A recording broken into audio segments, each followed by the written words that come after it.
Hey guys, John here from the esports department. Just making a quick video because some of the guys in the Discord had talked about wanting more like Evergreen videos showing about like the general theory behind building lineups and bankroll management and contest selection and stuff like that. So I want to start out with kind of one that I think is one of the biggest mistakes that people make when they play League DFS, and that's choosing a captain. So as most people know, League DFS is a stacking game. You're going to usually end up playing 3 or 4 players from the same team in your lineup.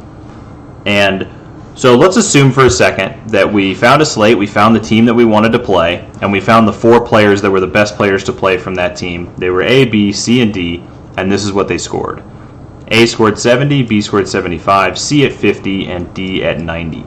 If you look down here, you can see what those lineups would score if they were just 4-man lineups. This is what they would score if you switched the captains around. So the D captain would give you 330 points, B captain 322.5, C captain 310, and A captain 320. Now, you might note that D and B captain, despite the fact that D is by far the highest scorer, 15 points ahead of anybody else, the difference between D and B captain is only 7.5 points, which isn't that large. When you go down to A captain, it's still only a 10-point difference, and when you go to the lowest scorer on the slate, C, you're still only looking at a 20-point difference between C captain and D captain. And of course, the reason for that people don't think about a lot of the time is that when you play D captain, you still have to have C in your lineup, so you get hit by this 50 no matter what. And when you're playing C captain, you still get D in your lineup, so you still get this 90-point injection regardless. Now, it's still better to play D captain because D's the highest scorer and he ends up with the highest scoring lineup. But let's look at it if we were playing on a real slate with more players. Team A and Team B, we identified that we wanted Team A to be our main stack. They were the highest scoring team on the slate. Good for us. We got it right. And then B was our secondary team where we would be playing 2 players from that lineup. So let's assume, we can look down here, and let's assume that we got all the most optimal players. So we got Eloise captain, and then we had her 3 highest scoring teammates, Yvonne, Lucy, Jennifer, and then we got Patrick and Richard. That would give us 765 points in an Eloise captain lineup. It would give us 755 if we had Yvonne as our captain.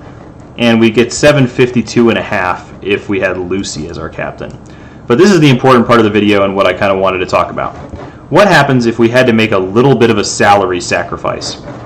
So we couldn't afford the Eloise captain with all the people that we thought were going to be the most optimal. So we switched Jennifer, who we were going to play in our lineup, down to Roger on Team B. That way we could afford the Eloise captain because Roger was cheaper. If you do that, even with only 1 sacrifice, Eloise captain immediately stops being the best lineup.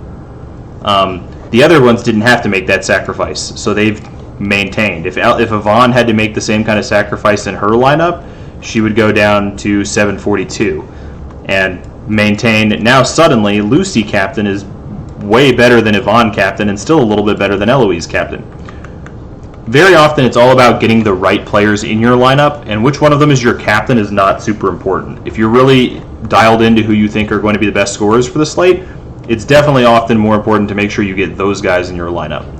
There are going to be a variety of slates that play out a lot of different ways. If you take Eloise's number all the way up to like 200, all of a sudden Eloise captain's lineups are going to be worth some sacrifices.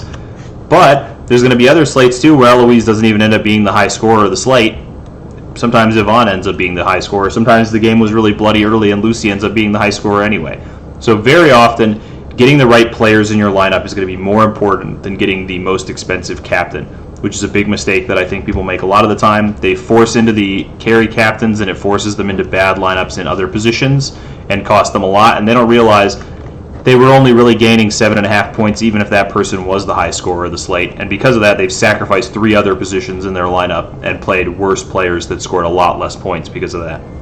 So just a little run through there of kind of making sure you're thinking critically about how to choose a champion. On some slates, if you're really expecting a super high score out of one position, then yeah, you can go up to the Eloise captain, but always be willing, if you think that it will get you the players and teams that you want, to drop down and get something like a jungle captain, if that's what makes it work. Because very often what makes it work to get the 2 teams that I want to play is dropping down and playing a jungle captain or a top captain. And if that's what you got to do, that's what you got to do, because getting the highest scoring teams and players is by far the most important thing, not which one of them is your captain.